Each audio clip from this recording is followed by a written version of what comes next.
जुन्या काळामध्ये लोकांजवळ मनोरंजनाची कोणती साधनं नव्हती. ना टीव्ही होता, ना मोबाईल होता. फक्त गप्पा-गोष्टी हेच एकमेव मनोरंजनाचं साधन होतं आणि तेच एक जुन्या काळातलं मनोरंजनाचं साधन मी तुम्हाला दाखवतो, जे पुढे आहे बघा.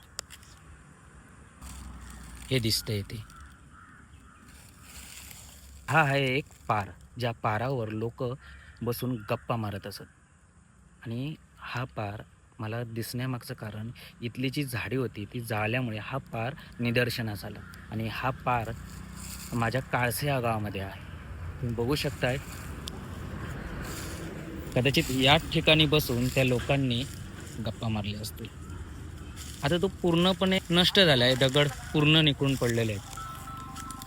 पण तुम्ही लक्षात ठेवा याच पारावर बसून अनेक लोकांनी आपली सुखदुःख, आपलं मनोरंजन याच ठिकाणी केलेलं असणार. असे पार पुन्हा एकदा ह्या मोबाईलच्या जमान्यामध्ये जिवंत व्हायला पाहिजेत, जेणेकरून सर्व पिढी एकत्र येईल आणि एक चांगले नागरिक करतील. काय वाटतं तुम्हाला ह्या पाराची गोष्ट? नक्की मला कमेंटमध्ये सांगा.